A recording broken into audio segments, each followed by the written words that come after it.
सत्यवती के वास्तविक माता पिता कौन थे, उसकी उत्पत्ति कैसे हुई थी, यह सब जानने के लिए एपिसोड नंबर 32 अवश्य देखें। अब हम आगे की कथा बताते हैं। योजनगंधा सत्यवती। यमुना नदी के किनारे वहीं एक मछुआरा रहता था। दासराज उसका नाम था। उसकी एक सुंदर कन्या थी सत्यवती।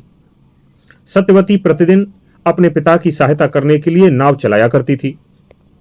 वह लोगों को एक किनारे से दूसरे किनारे तक सुरक्षित पहुंचाती थी।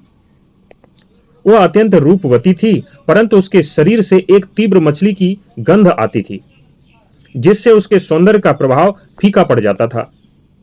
एक दिन जैसे ही सत्यवती अपनी नाव पर बैठी, एक महर्षि आए। महर्षि पराशर। वे महर्षि शक्ति के पुत्र थे। तप के तेज से चमकते रहते थे। उन्होंने सत्यवती को देखा और उसकी सुंदरता पर मोहित हो उससे कहा, हे सुंदरी, मैं तुम्हारे साथ समागम करना चाहता हूं। सत्यवती चौंक गई। उसने विनम्रता से कहा, मुनिवर, यह नदी सार्वजनिक है। इधर उधर लोग हैं, हमें देख सकते हैं, यह उचित नहीं होगा। महर्षि पराशर मुस्कुराए।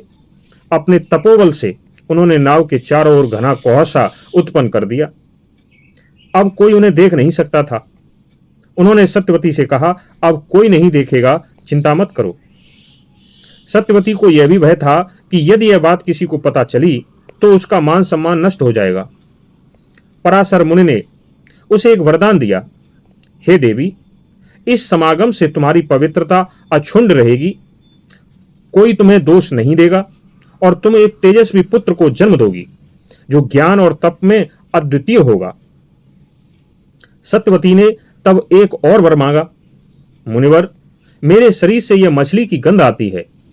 लोग मेरे समीप आकर नाक सिकोड़ते हैं।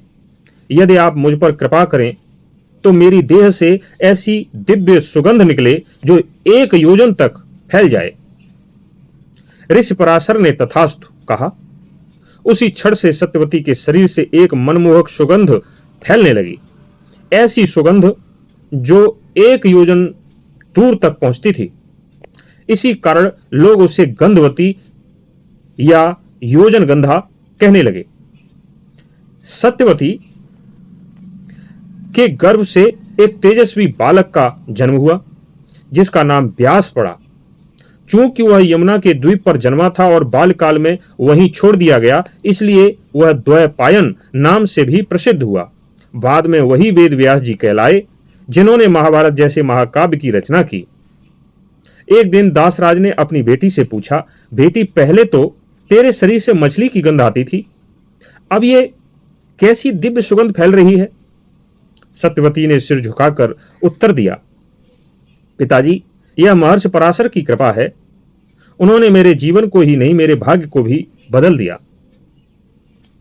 इस प्रकार एक साधारण मछुआरे की कन्या से गंधवती बनी सत्यवती, जो आगे चलकर हस्तिनापुर की महारानी बनी।